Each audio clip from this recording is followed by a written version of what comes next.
Welcome to the Self-Publishing School podcast. This is the podcast to listen to if you're an aspiring writer or an author who wants to be more successful. On this show, you'll learn how to write and launch a book successfully, all from the top authors and people just like you who are doing it at the highest level. I'm your host, Chandler Bolt, the founder of Self-Publishing School, the author of the book called Published, and the CEO of selfpublishing.com. For free training on how to publish a book that sells 10,000 copies, go to selfpublishing.com/free training.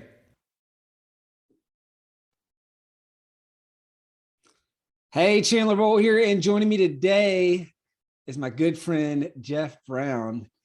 Jeff is an award-winning radio producer and personality. Actually, back in the day, one of the fun first things that we realized is that my brother's band, for those of you who know me, know my brother plays in the band Need to Breathe, had been on Jeff's radio show back in the day. And so he's a radio producer and personality turned podcaster. So he was a kind of a radio morning show host. And after a 26-year career in radio, Jeff went boss free in 2013. And soon after that launched a podcast called the Read to Lead podcast, which went on to become one of the top business podcasts on the internet.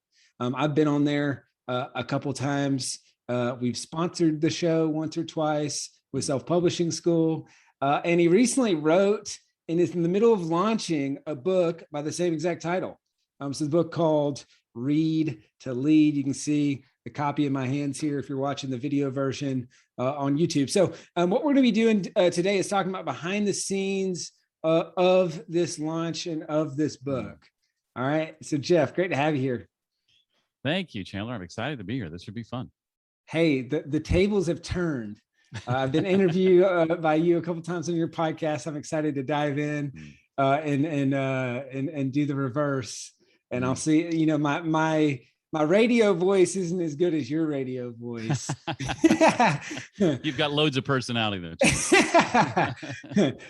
So Jeff, why write and publish this book? Why now? Yeah, that's a great question. Doing a podcast where I interview authors exclusively. I've been asked, Chandler, for years. In fact, you've probably asked me this question at some point. When are you going to write a book, Jeff? And I would always have some sort of non-committal, type answer of, I don't know, maybe I'll do that someday. And frankly, the thought of the whole process just overwhelmed me, if I'm being honest, and thinking of, what goes into that and how much work goes into that, as you well know. But one day I was approached by someone who happens to also have his name on the cover of my book, a guy by the name of Jesse Wisniewski. And I had never considered the idea of co-authoring a book with someone, taking some of the pressure off, that had been bogging my mind. Jesse had an idea for a book that he had floated and that nobody had, taken a bite of. No publishers had decided to publish. And he came to me and he said, the one thing I lack is a platform. That's what publishers are telling me. I don't have a platform, but you do. And my book is called The Reader's Edge. It's right up your alley. Maybe we could work together on something. So we talked about it and we started working together on it. And the title changed, obviously. It's named after my podcast now, but very much that Genesis idea that Jesse had has been realized. And to be able to partner with somebody on the project, to be able to carry, some of the load to me has been hugely helpful. And I can't imagine that whole process having been more enjoyable and more smooth than it has been. I'm sure there are some co-authors of books who are like, gosh, I can't stand the people I have to write this book with. I don't know, but that wasn't the case for me, for sure. Yeah. And it's funny you mentioned that, because I was going to ask about that. What was the thought process behind working with a co-author? I mean, he came to you, you could have just said, hey, yeah, that's a great idea. I'm just going to write that book. Like, I've been talking about this for years, and so I'm just going to do that. Like, what was the thought process behind saying, all right, let's co-author this book? Yeah, I felt like in this case, two heads were better than one from this standpoint. I'm very much about the stories and the personal experiences and the people I've interviewed on my show over the years. And Jesse's very much the research guy. And that's more his forte than it is mine. And I realized early on with my conversations with him that we complemented one another. Our skill sets complemented one another. Our backgrounds complemented one another. And he had more of a writing background, frankly, than I did. I again had a large platform that could come alongside this whole thing and help get the word out. And so everywhere I looked, we had these complementary skills and histories, and it just seemed like it made sense to do it together. That makes sense. Now, so I guess that'll probably touch on some of what I wanted to ask about here. But what was that process like of working with a co-author? Because you mentioned, some people love it, some people hate it. I've had Leif Babin on the podcast, co-authored the book Extreme Ownership with Jocko Willnick, and but then there's the flip side, which I always say, it's like co-authoring a book is one of the hardest things that you can do. It's the analogy that I use is that you're putting two hands on a paintbrush trying to paint a painting. Right. And it can be very difficult. So how did you do that? And how did you guys how did you guys navigate that process of co-authoring the book? So what you're trying to tell me sort of in between the lines is, had I just done it by myself, it would have been easier in the end. Right? It's hard. It depends. Sometimes, like you said, it's like when you have complementary skill sets, it's like you can make a better book. But sometimes the process to get into there can be way harder. Well, for Jesse and I, we realized early on that we needed to divide and conquer, and so we built a framework. We built a table of contents. We came up with chapter titles, and he had some already in mind, and I had certainly my opinions on that and some things to add. As we looked at those, we basically just decided, okay, what leans your direction, what leans my direction, and let's each of us start there. So you begin writing those chapters. I'll begin writing these chapters. And then we'll come together and see how we can add to one another's work. So the bulk of most chapters that I wrote or that I started are predominantly written by me with some influence from Jesse after the fact, and vice versa. Mm-hmm. The chapters that he focused on were predominantly written by him, and then I came in and added things where I thought would make it better. Maybe that's a story to begin the chapter, or maybe that's personal experience with that particular thing. Whereas he might be bringing the research side of it to bear. So that worked really, really well for us. We did, when the developmental edit process, we got feedback from the publisher, and we had to go in and rework some things and flesh out some chapters more. And we did the same thing. It was sort of a divide and conquer type mentality. That's good. I like that. And that's what I've seen be most successful. That's kind of what me and my co-author did with one of the first, actually my first two books were both co-authored. So I always thought, I was just like, man, I'm an idiot. I did the hardest route for the first two, but with no previous guidance. But that's good though. I like the divide and conquer approach, and kind of working at it that way. Knowing what you know now, Jeff, any tips that you'd have for people who are co-authoring a book, like anything you guys learned in the process that made it easier as you went along? Yeah, I think it's definitely setting a schedule to write. I think oftentimes we sit down and we look at a blank page and we think, okay, how do I start? How do I begin? I think in reality, we're all writers, whether we want to call ourselves that or not. We all write for varying reasons, emails, whatever it might be. We're all writing all the time. And I find that when I can dial in the note taking of the reading I'm doing, first of all, if you want to write, you need to be a reader, right? If I can dial in the note taking that I'm doing, when it comes to writing something like a book or a blog post or whatever, it's really a matter of just going to those notes and making sense of those notes. And so you're not starting with a blank page. And so when you're doing that, then things like scheduling time to write suddenly are a lot easier in the sense that you're not starting from ground zero. You're not starting from square one. And so I would try to write 3 or 4 days a week. I even looked at the 6 months we had to write and thought, okay, well, how many weeks is that? And how many words do I want to try and write in that time? And okay, how many words is that a week? And how many times a day do I want to write? How many times a week do I want to write? How many words is that a day? Do the math and you just break it down that way. And with a tool like Scrivener or whatever the tool is you're using, then you can track your progress as you move along and know on any given day or week, have I written the amount of words I need to write by this point in time? And that really helps keep you focused. Yeah, that's good. And I think one thing I noticed you doing well, just because we're Facebook friends, We always talk about building puzz, like leading up to the book Mm, launch and yeah. not just coming out of a hole one day and saying, surprise, I wrote a book, please buy it, buy my book, buy my book, buy my book, but Right. actually building up to it. And I think you did a great Mm. job gamifying the word count and just posting about Yeah. it. Cause like, I mean, it feels like when I was preparing for this interview, I thought the book had already launched. Just because of seeing so much about the book over Right. months, right? And I was looking, I Yeah. was like, oh wow, at the time of recording this interview, it hasn't Mm, launched, and by the time most people see this interview, it will be either about to launch, or honestly, for most people, it will have already launched. But that's a mm, great example of building buzz, but then also using a word count goal and a consistent writing schedule to just post about progress, which I think was really cool. And I think you did an awesome job with that. well, thank you Question for that, for you Chandler. on the business side of things. So, how does this book fit in with your business goals, and why is this a topic that you're so passionate about? Yeah, I started my podcast, Read to Lead, because I had a passion for getting more noses in more books. And I thought, well, I can create this podcast where I interview authors and derive the key insights and main ideas from their books and give them to people who are finding it hard to find time to read, or they lack a desire to read, but they can get the meat in a few minutes. And maybe over time, they'll begin to actually dive into the books themselves. And that this book is really that next step. It's like, okay, we live in a world where we survive on these bite-sized chunks of everything. Our attention spans are, on par with goldfish, that sort of thing. It's time to hunker down and really get serious about your life and your career. And to do that, you need to develop the habit of being a consistent and intentional reader. And this book is designed to help you do that. Now, if you're already that, then just skip the first part of the book. Just skip the first 4 chapters and go right to part 2, because that's where we get into things like putting what you're learning into action, executing on the things that you're reading more in less time, those types of things. So there's something there for folks who are already convinced this is a habit they need to cultivate anyway.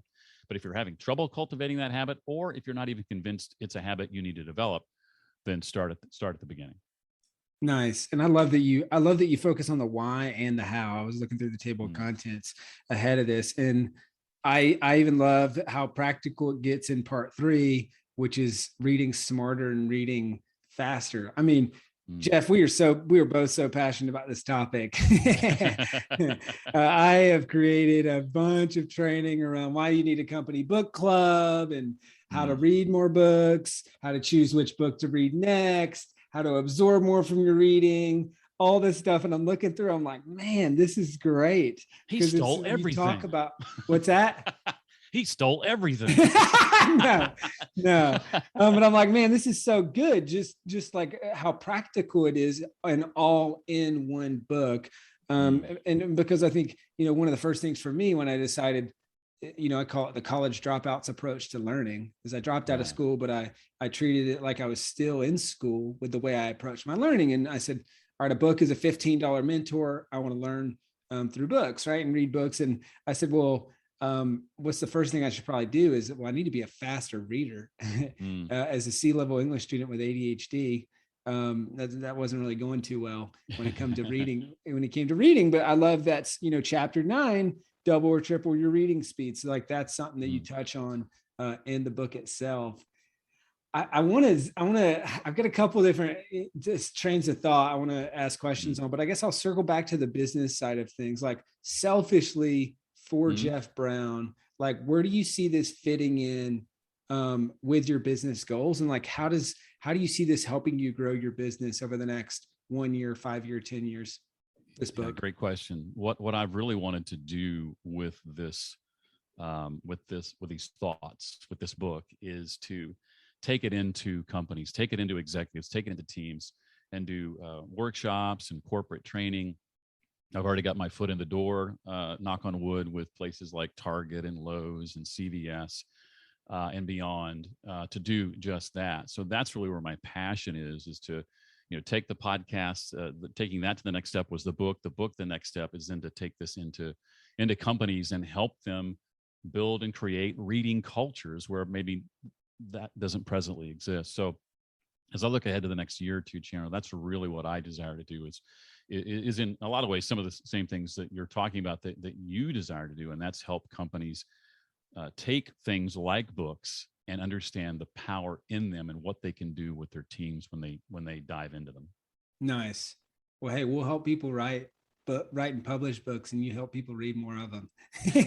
There we go. I love it's it. a match made in heaven. So you really see this as a kind of a way to credentialize yourself specific to this market, and then launch kind of the workshop and corporate training business. Exactly. Yeah. Got it. That makes sense. So practically, what does that look like? Obviously making a lot of noise with the book launch, and we'll get into that in a little bit of what you're doing to launch the book and all that stuff. But once the book launch happens, what are the steps that you feel like you're going to take to start getting your, as you said, your foot in the door in those first corporate gigs and that sort of thing?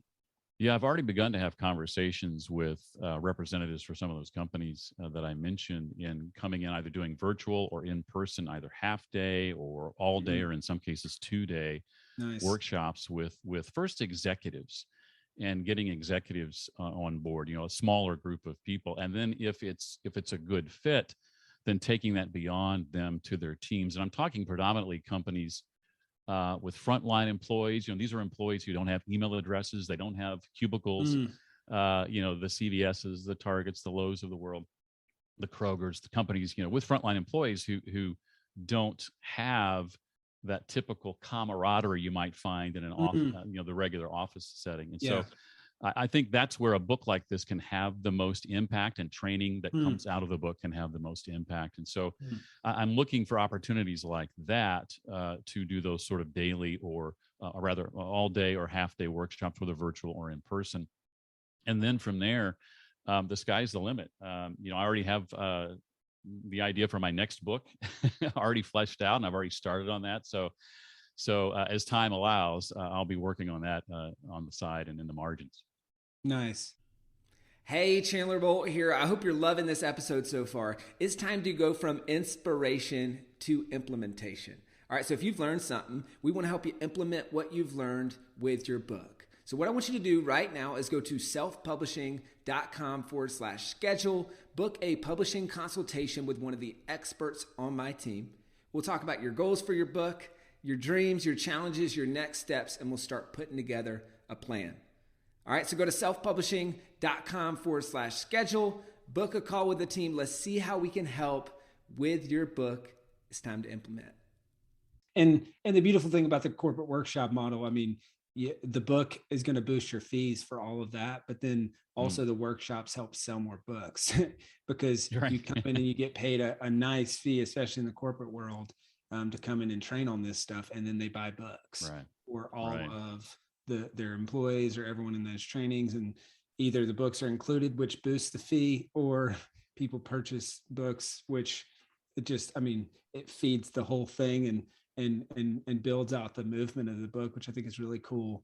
Topically, this is something obviously you and I are both passionate about, is the subject of reading.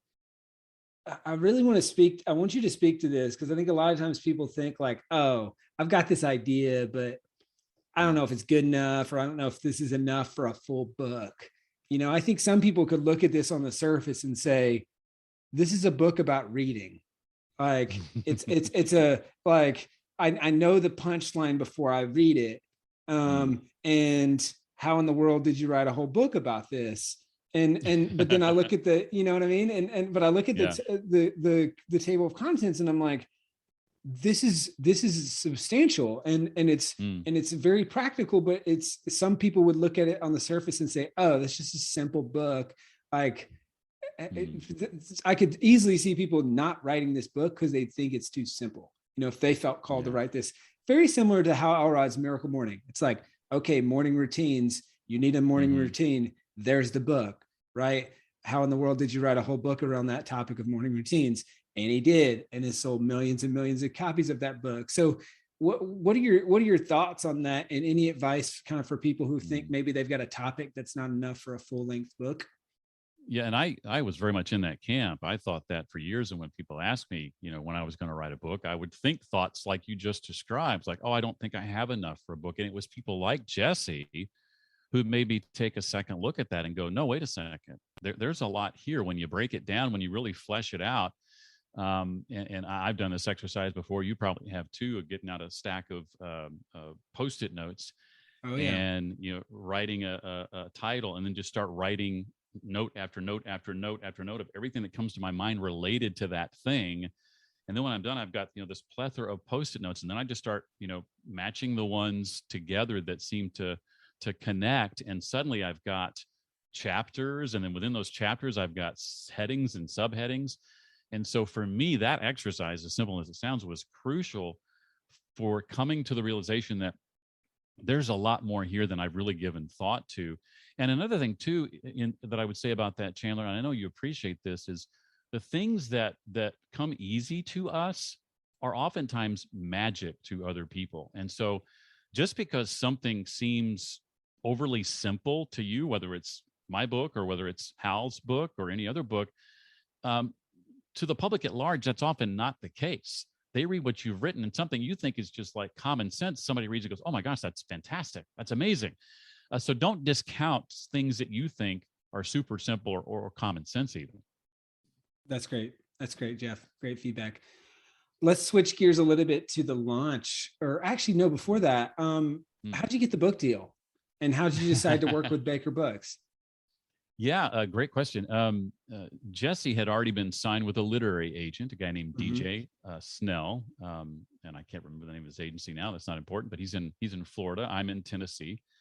But I talked with him, really liked the guy, and so it just made sense to sign with him. Jesse was already with him, so I did. And he has a great reputation, represents people like Tony Dungy, who I'm a huge fan of. I'm a big Colts fan, and Tony Dungy used to coach that team. Don't hate me if you're not a Colts fan. And so from there, we got together again on the proposal that he had created, and we added my numbers, my platform to the proposal. We added some of my writing samples. We redid the marketing plan based on some of that. We listed all kinds of names of people we thought would help us with the launch. As I recall, your name was on that list, and here we are. So thank you for that. Maybe I might have got you an extra $25 on the advance. yeah. And so we put it out there, and I distinctly remember sitting at this desk that I'm at right now, Chandler, and I had several books in front of me, and three of them in particular I was in the process of diving into to do interviews for the podcast Read to Lead. One was Michael Hyatt's Vision Driven Leader. One was Grant Baldwin's The Successful Speaker. And one was a book by Kate Crocco called Think Like a Boss. All people I have a lot of respect for. I didn't know Kate well at the time, but was getting to know her. And as I glanced at each of these books and I turned them over, I noticed that all three were on Baker Books. And it occurred to me just how many authors I have so much respect for who've done books with Baker. And as I sat here, I said out loud, man, Baker would be cool. And less than 2 days later, we got word that our proposal had one bite. That's all you need, right? One bite. And that bite was Baker. So here we are about a year and a half later. No way. And how's the experience been working with him? It's been really good. The only sort of drawback, I guess, if there's been in the process for me, and again, I don't have anything to compare it to because this is my first book, but our acquisitions editor, right after giving us his feedback and beginning the developmental edit process, left Baker. Oh no. So you got orphaned. Like, oh, we're orphaned. Who's the new person? So that was a little disconcerting, but Baker picked up the ball pretty well and made sure that everything got pushed through to conclusion, obviously.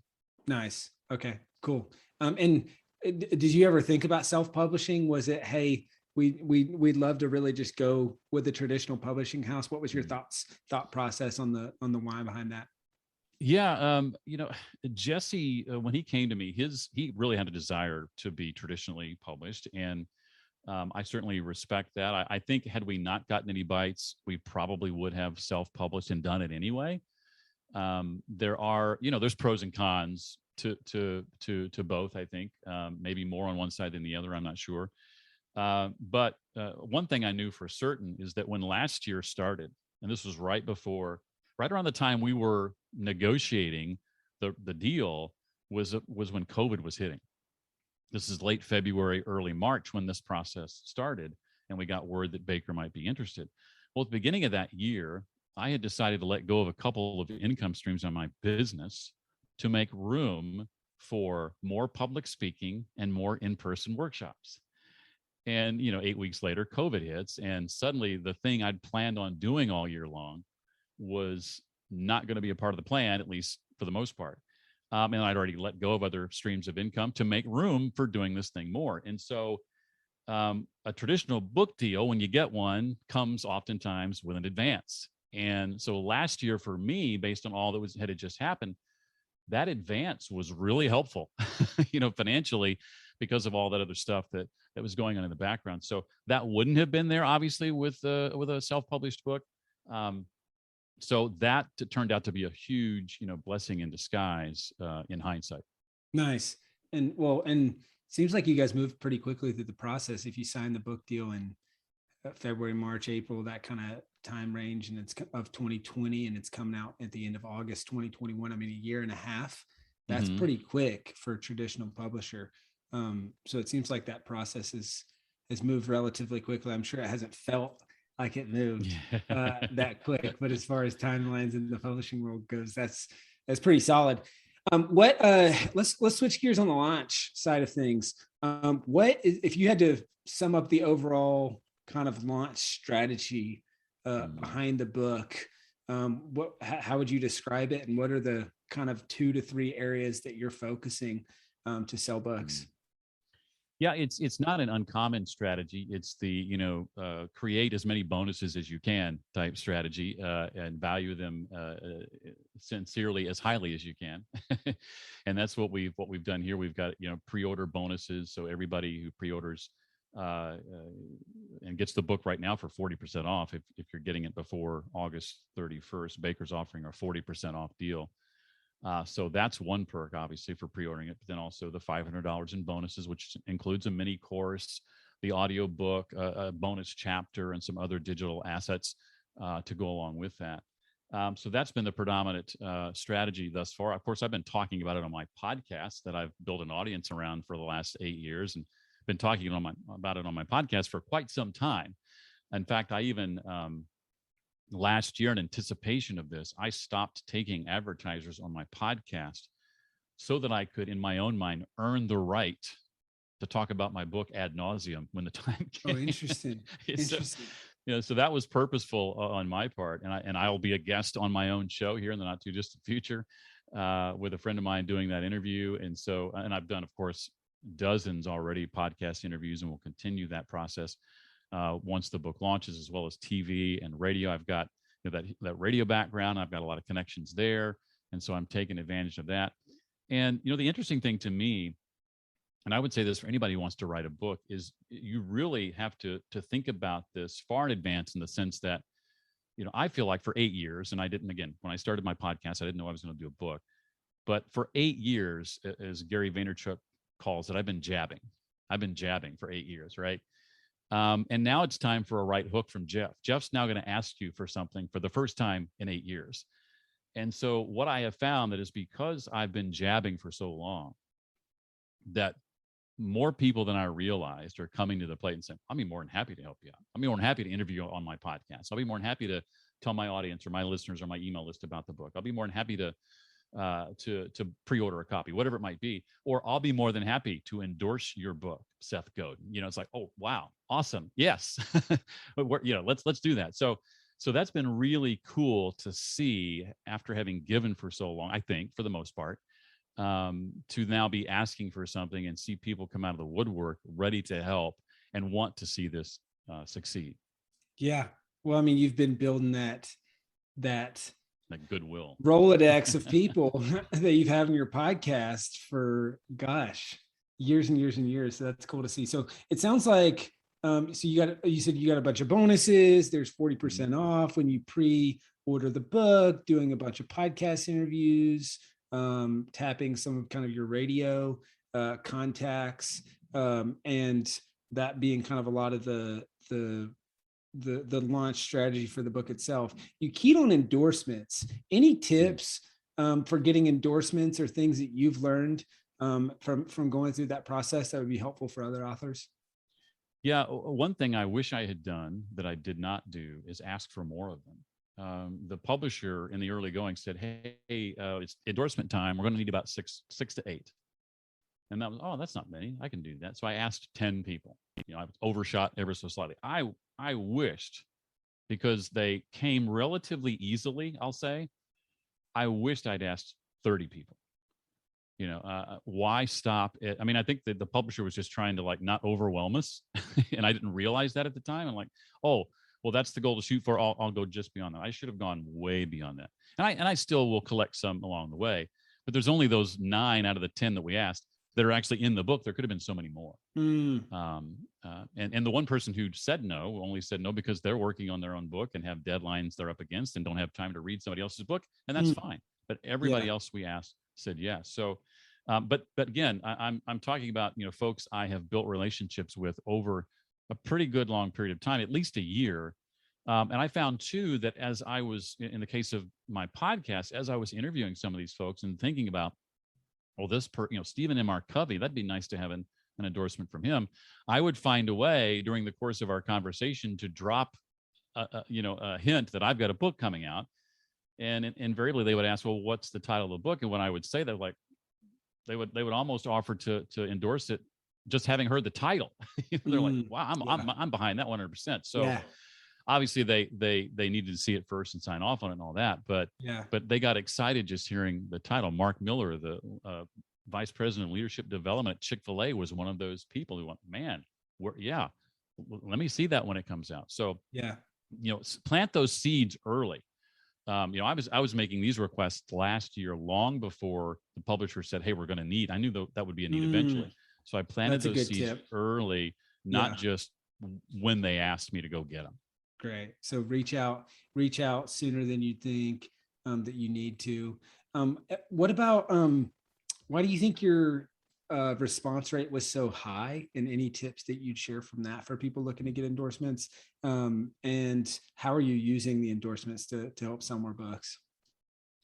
Yeah. Well, the response rate, I think, 90% for us, I think, was, again, just because I had, I think, gone out of my way to provide a platform for the people I was asking and provide an audience for what they were doing. In the case of Seth Godin, I'm not opposed to, whenever Seth says yes to me to do something like be on my podcast. There was even the second time he was on my podcast, he almost declined because he was going hoarse and he'd done so many, but he did I could kind of sense reluctantly said yes. And so I sent him some lozenges from Amazon to help him with his throat. Little things like that, people are going to remember. And when I asked him about an endorsement, his comment was I don't think he would mind me sharing this. His comment was basically, I'm really swamped, but for you, I'll do it. And I think it was because of those little things I had done along the way. And none of that was to buy his affection. It was only after he said yes to something that I would say, hey, thank you. Here's a token of my appreciation because you said yes. It wasn't, don't try to strong arm people or, any of that nonsense. But I think he thought fondly about some of those things that I had gone out of my way to do that I didn't have to do.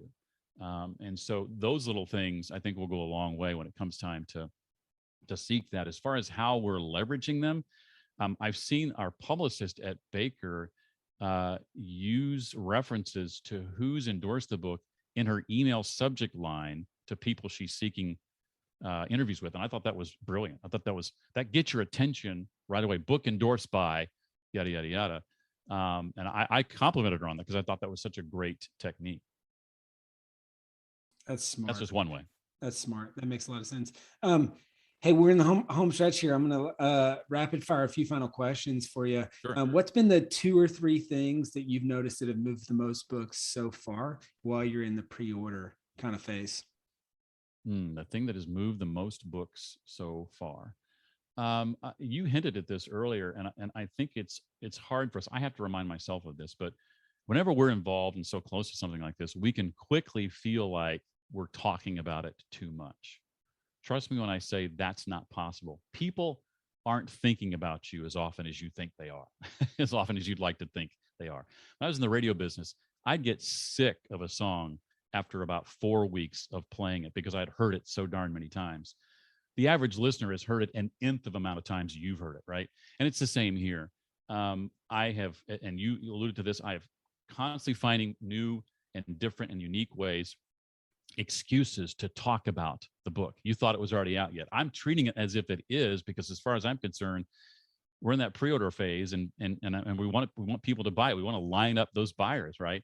And so I'm treating it as if it's out already and talking about it every chance I get, in creative ways, in unique ways, in interesting ways. And I find too that the thing people respond to the most, that I think prompts the most orders, is when I'm human, is when I'm real.